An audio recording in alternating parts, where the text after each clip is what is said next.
Hello guys, Radhe Radhe. स्वागत है आपका आपके अपने चैनल डीपी क्लासेस में, जहां हम प्रतिदिन अध्ययन करते हैं Uttar Pradesh TGT, PGT, GIC, LT grade आदि आगामी परीक्षाओं के लिए।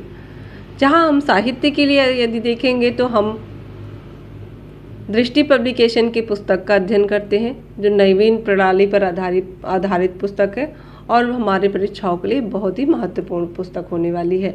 वहीं हम यदि काव्य शास्त्र के लिए देखेंगे तो हम पुनीत कुमार राय की पुस्तक का अध्ययन कर रहे हैं। पुनीत कुमार राय की पुस्तक का अध्ययन कर रहे हैं और साथ ही हम लोगों ने इसके एक वीडियो को देखा भी, जिसमें हम लोगों ने काव्य स्वरूप का अध्ययन किया। उसी क्रम में आज हम भाग 2 है काव्य स्वरूप का, जिसमें हम काव्य लक्षण के बारे में पढ़ रहे थे। उसी क्रम में हम आज फिर से आगे बढ़ते हैं। पिछले वीडियो में हम लोगों ने भारतीय काव्य शास्त्र के बारे में देखी। भारतीय काव्य शास्त्र पढ़ना प्रारंभ किया, जिसमें काव्य स्वरूप पढ़ा, काव्य लक्षण पहला जो टॉपिक था वो काव्य लक्षण था, जिसमें हम लोग काव्य लक्षण और उसके प्रतिपादक आचार्य पढ़ रहे थे।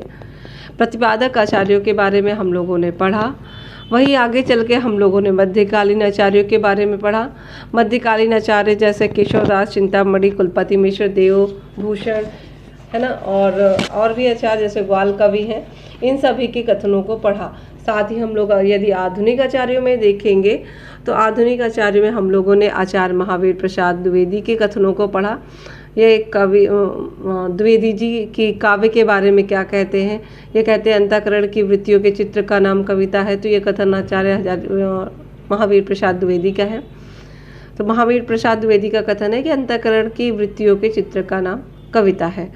वही यदि हम रामचंद्र शुक्ल के कथनों को देखेंगे, आचार्य रामचंद्र शुक्ल के कथन है अव्यक्त की अव्यक्ति जगत है और अतः कविता जो है अभिव्यक्ति की भी अभिव्यक्ति हुई।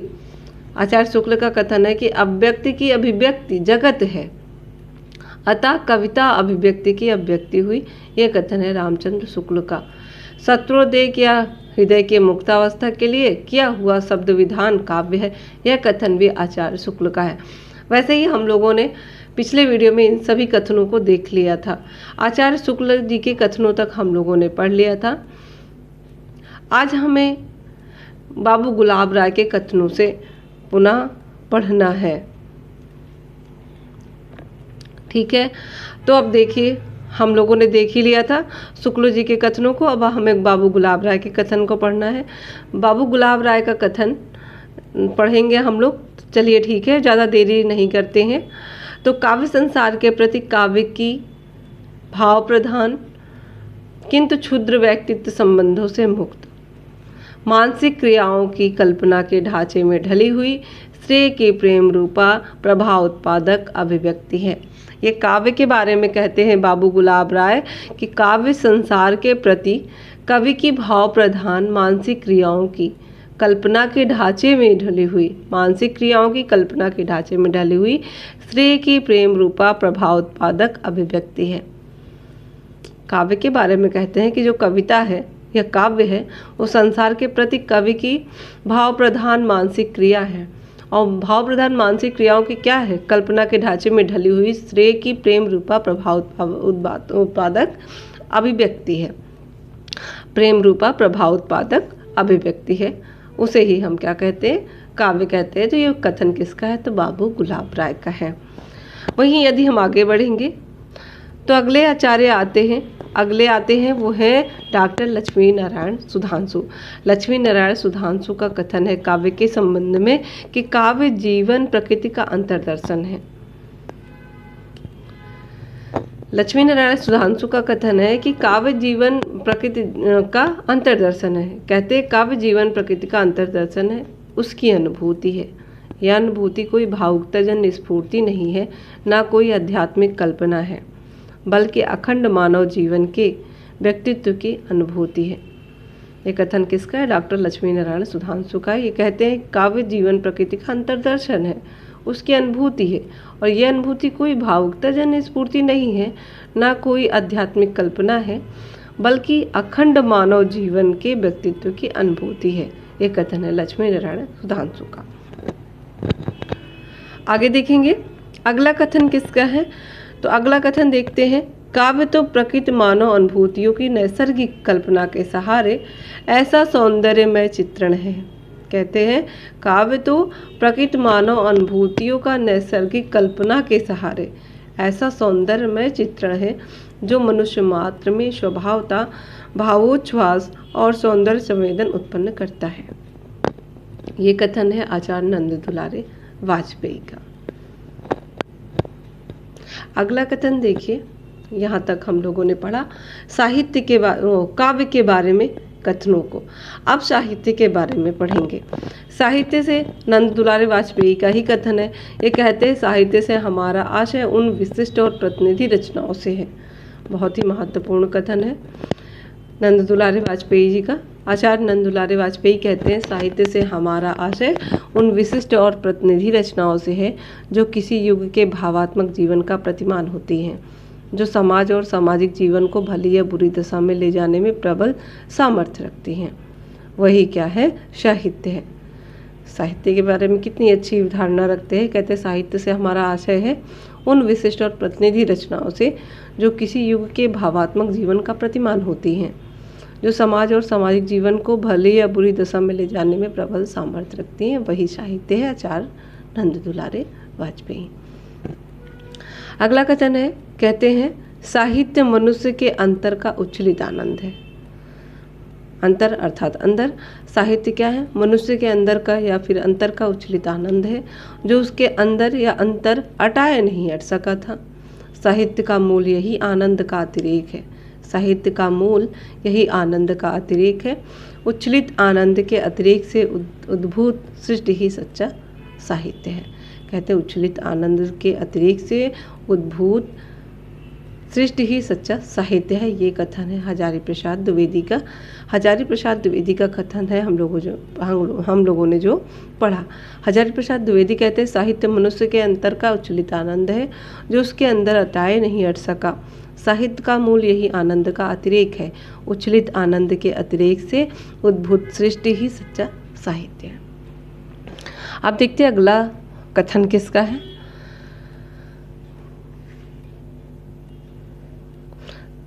कहते हैं मैं साहित्य को मनुष्य की दृष्टि से देखने का पक्षपाती हूँ, जो वाग्जाल मनुष्य को दुर्गति हीनता और परमुखापेक्षा से बचा न सके, जो उसकी आत्मा को तेजोदीप्त न बना सके, जो उसके हृदय पर दुख और कतार और संवेदनशील न बना सके, उसे साहित्य कहने से मुझे संकोच होता है। यह कथन हजारी प्रसाद द्विवेदी का है। हजारी प्रसाद द्विवेदी, देखिए इस कथन का थोड़ा पार्ट इस पेज में है। तो कहते हैं मैं साहित्य को मनुष्य की दृष्टि से देखने का पक्षपाती हूँ। हजारी प्रसाद द्विवेदी कहते हैं कि मैं साहित्य को मनुष्य की दृष्टि से देखने का पक्षपाती हूँ, जो वाग्जाल मनुष्य को दुर्गति हीनता और परमुखापेक्षता से बचा न सके, जो उसकी आत्मा को तेजोदीप्त न बना सके, जो उसके हृदय को पर दुख कातर और संवेदनशील न बना सके। मतलब जो मनुष्य के हृदय को पर मतलब दूसरे के दुख को जो है अनुभव करने और संवेदनशील न बना सके, देखकर संवेदनशील न हो इंसान, ऐसा न बना सके, उसे साहित्य कहने में मुझे संकोच होता है। ये कथन है आचार्य हजारी प्रसाद द्विवेदी का। बहुत अच्छा कथन है। कहते हैं मैं उस साहित्य को मनुष्य की दृष्टि से देखने का पक्षपाती हूँ। साहित्य को कहते हैं कि मैं मनुष्य की दृष्टि से जो है देखना पसंद करता हूँ, या फिर मनुष्य की दृष्टि से देखने का पक्षपाती हूँ, जो वाग्जाल मनुष्य को दुर्गति हीनता पर मुखापेक्षता से न बचा सके, दूसरे का मुख देखने से न बचा सके, जो उसकी आत्मा को तेजोदीप्त न बना सके, जो उसके हृदय को पर दुख कातर और संवेदनशील न बना सके, उसे साहित्य कहने से मुझे संकोच होता है। यह कथन है हजारी प्रसाद द्विवेदी का। अब देखिए अगला कथन है आत्मा अभिव्यक्ति ही वह मूल तत्व है जिसके कारण कोई व्यक्ति साहित्यकार और कोई कृति साहित्य बन जाती है। डॉक्टर नागेंद्र का कथन है। ये कहते हैं आत्मा अभिव्यक्ति ही वह मूल तत्व है जिसके कारण कोई व्यक्ति साहित्यकार और कोई कृति उसका साहित्य बन जाती है। ठीक है, ये कथन है डॉक्टर नागेंद्र का। आत्मा व्यक्ति ही वह मूल तत्व है जिसके कारण कोई व्यक्ति साहित्यकार और उसकी कृति साहित्य बन जाती है, कहने वाले डॉक्टर नागेंद्र हैं। साहित्य जनता की वाणी है, उसके जाति चरित्र का दर्पण है। देखिए, कहते हैं साहित्य जनता की वाणी है, उसके जाति चरित्र का दर्पण है, प्रगति पथ में बढ़ने के लिए उसका मनोबल है, उसकी सौंदर्य की चाह पूरी करने वाला साधन है। ये कहने वाले हैं रामविलास शर्मा। डॉक्टर रामविलास शर्मा कहते हैं कि साहित्य जनता की वाणी है, उसके जाति चरित्र का दर्पण है, प्रगति पथ में बढ़ने के लिए उसका मनोबल है और उनकी सौंदर्य की चाह पूरी करने वाला साधन है। ये कथन कहने वाले डॉक्टर रामविलास शर्मा है। अब देखिए, कहते हैं कविता सबसे पहले शब्द है और अंत में यही बात रह जाती है कि कविता शब्द है। ये कथन अज्ञेय का है। अज्ञेय ने कहा कविता के संबंध में कि कविता सबसे पहले शब्द है और अंत में भी यही बात रह जाती है कि कविता शब्द है। ये कथन है अज्ञेय का कविता के संबंध में। फिर देखिए, अगला कथन है जयशंकर प्रसाद का। जयशंकर प्रसाद कहते हैं कि काव्य आत्मा की संकल्पनात्मक अनुभूति है। काव्य क्या है? आत्मा की संकल्पनात्मक अनुभूति है जिसका संबंध विश्लेषण, विकल्प या विज्ञान से नहीं। यहाँ वह एक प्रेमाश्रयी प्रेम रचनात्मक धारा है। कहते हैं जयशंकर प्रसाद जी कि काव्य आत्मा की संकल्पनात्मक अनुभूति है जिसका संबंध विश्लेषण, विकल्प या विज्ञान से नहीं है। वह एक श्रेयमयी प्रेम रचनात्मक धारा है। वह क्या है? एक श्रेयमयी प्रेम रचनात्मक धारा है। ये कथन है जयशंकर प्रसाद का। अगला कथन देखते हैं। अगला कथन है पंत जी का। साहित्य अपने व्यापक अर्थ में मानव जीवन की गंभीर व्याख्या है। ये कथन है पंत जी का। सुमित्रानंदन पंत जी कहते हैं साहित्य अपने व्यापक अर्थ में मानव जीवन की गंभीर व्याख्या है। क्या कहते हैं पंत जी? साहित्य अपने व्यापक अर्थ में मानव जीवन की गंभीर व्याख्या है। दूसरा कथन है कविता हमारे परिपूर्ण क्षणों की वाणी है। कविता के संबंध में कहते हैं कविता हमारे परिपूर्ण क्षणों की वाणी है। ये कथन भी पंत जी का है। साहित्य के संबंध में कितना अच्छा कहा कि साहित्य अपने व्यापक अर्थ में मानव जीवन की गंभीर व्याख्या है। वहीं कविता के संबंध में कहते हैं कि कविता हमारे परिपूर्ण क्षणों की वाणी है। ये दोनों ही कथन किसका है? सुमित्रानंदन पंत का है। कविता सबसे बड़ा परिग्रहण है। देखिए, ये कथन है महादेवी वर्मा का। महादेवी वर्मा कहती हैं कि कविता सबसे बड़ा परिग्रह है क्योंकि वह विश्व मात्र के प्रति स्नेह की स्वीकृति है। वह जीवन के अनेक कष्टों की अपेक्षा योग्य बना देती है क्योंकि उसका सृजन स्वयं महती वेदना है। वह शुष्क सत्य को आनंद में स्पंदित कर देती है क्योंकि अनुभूति स्वयं मधुर है।